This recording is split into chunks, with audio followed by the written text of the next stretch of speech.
pot is a story that I'm actually telling from a book. I actually had a continuation of the last week's story, but I don't know where the book at. So we're gonna do a one off the dome. But all my stories have relate to the topic. So the topic for today is, why is it hard for men to say they are not from the streets? You know what I mean? It's a great topic. But before we get into that, we're going to do the story. Now, the title of the story is called The Chosen One. Now, this story takes place in Capitol Heights, Maryland. It's about this young gentleman named John Jacobs. He has a great talent for basketball, and he is a great producer of beats. His parents, Mr. and Mrs. Payne, they raised him well. Being in the Capitol Heights area, he wasn't in the best, environment, but it wasn't the worst environment. So he had to deal with a lot of different challenges, especially going to school and, trying to not get himself involved in criminal activity, right? So on this particular day, John had basketball practice, and his coach, Coach Hayes, was telling John that because John was in his senior year, he had the opportunity to get scouted to a great college, any college he wanted, because he was ranked number 1 in the nation in men's high school basketball.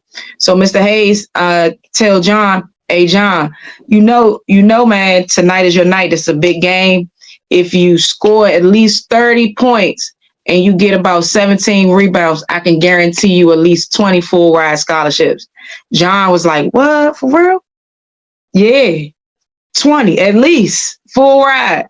So John was excited for the night. You know what I'm saying? He practicing, he working out, and his homie, Lil J came and was like, hey, John, I know you got a game tonight. It's not gonna interfere, but I got a little move for us. And Lil J being John's best friend, he was like, shh, come on, John, I can't mess nothing up for college, man. Is it something that's gonna get me locked up or messed up? Lil J, being a nigga in the streets, of course he gonna say no, because of course he thinks he has everything under control, but of course he is not a mind reader, and he can't predict the future. So he tell John, yeah, this move it's a slight move. A move is not even gonna mess nothing up. And as a matter of fact, we're gonna get you back for your game in time. Come on, get your things. John was like, so what we about to go do, man? So Lil J was like, shit, I got this little move. This girl, she said this dude this dude live at this house, and he got a safe that always be unlocked with at least 50,000 in cash. And the girl is his little piece, and she just told me that homie just went out of town. And Jay was like, so how we gonna get in? Duh, dummy. She gonna let us in. She house sitting. Oh, John was like, oh, all right, bet. So what we gotta do?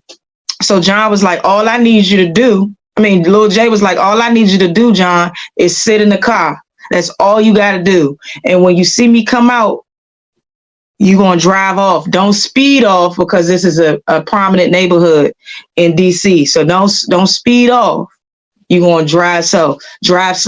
So Lil J, from Southeast, he know his way around town. You know what I'm saying? They was going up in the Capitol Hill area to this move. This congressman, he lived in this Capitol Hill area, and he was known to trick off on the black bitches in DC.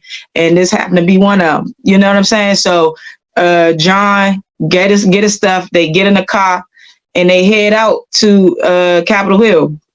So as they driving, a song come on, and the song is a song by Fred Hampton, and the song, was playing, and this particular part of the song was like, don't you do it, the devil will make you believe it's the truth, but don't you do it. So John was like, oh, God, what's that? So he started having second thoughts. So he tell his man, Lil J, hey, I don't feel good about this situation, Lil J, man. Take me back to the school, man. I'm gonna just wait it out. I hope you get the money, man. Lil J was like, nah, nigga, you ain't going nowhere. You in this shit now. Drive. Look, when I get out, nigga, you gonna drive the car. You hear me? John was like, come on, Mo, I don't want to do this. Lil J was like, shut your bitch ass up. You gonna stay in the front seat. He was like, man, you supposed to be my man. He was like, duh, I am your man. That's why I'm trying to get you this money. You being scared, nigga. You was the #1 basketball pick in the nation, man. You gonna be out here in the different states. You need to know how to move. This is a good way to teach you how to move. So Lil J, they pull up to the spot. He hit the girl. Hey, Slim, where you at? The girl was like, shit, I'm in the house. Where you at? He like, I'm outside. She was like, oh, you outside? She was like, bitch, stop playing with me and open the door. So he hang up. So Lil J go in the car with he have a little utility vest on and make it seem like, you know, he working on the house. He have a little bag and shit. The bag is empty, of course, because he's trying to what people steal. All right, so Lil J go in the house and the girl let him in. So she take him to the safe. That joint loaded, Slim. I'm not even bullshitting. The safe loaded like shit. Lil J rock up, take all the money out the joint. The girl, he tell the girl, hey, look, this is what you gonna do. You gonna tell the dude that you forgot to lock the door on the house when you left, and somebody came in and hit him up. You know what I'm saying? What are you gonna do? He don't got no cameras on, no Ring camera, no cameras in the house, or so they think. So the boom, Lil J walk out the house smooth as shit. Put the bag in the car. He tell John, hey John, hey, I'm sorry for yelling at you, dog, but we $50,000 richer, nigga. Pull off. Don't remember what I told you. So Lil John nervous. So I say Lil John. John nervous. He pull off. So they get back to the high school. Lil John go back to his game. The game come. The coach like, John, where you was at, man? We needed to warm up. He was like, I'm sorry, coach. An emergency happened at the house. I had to go see my mother and my father. And the coach Hayes was like, all right, is they okay? And John was like, yeah, they cool. Man, get your ass on the floor. So John bust him.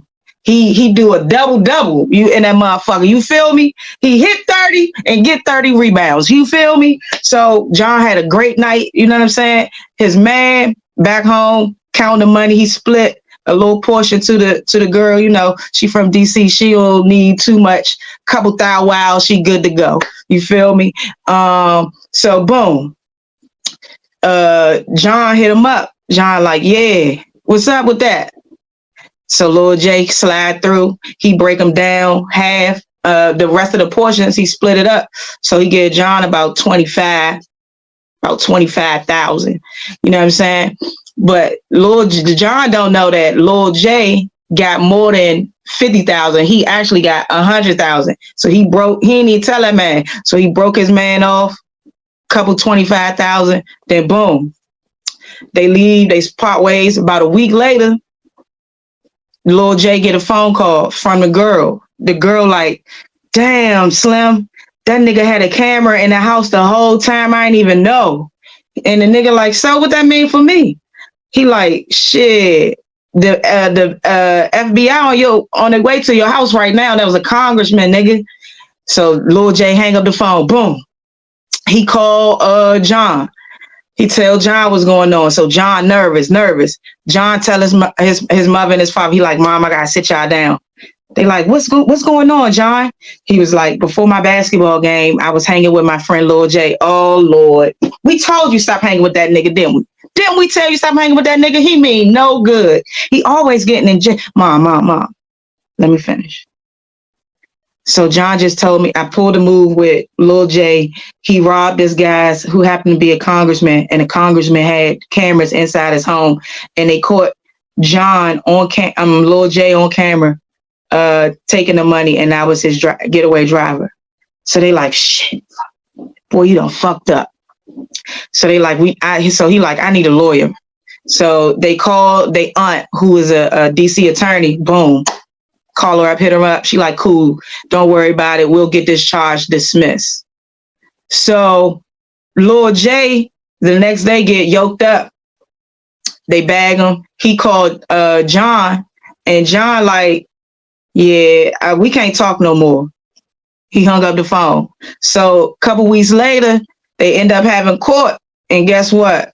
John ended up being a witness to the case of Lil J that got him sentenced to 30 years in DC jail. You feel me?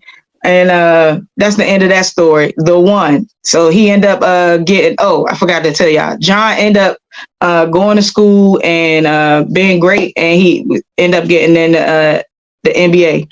So that was the story. The purpose of that story is you better watch your friends and don't do the shit your mind tell you not to do.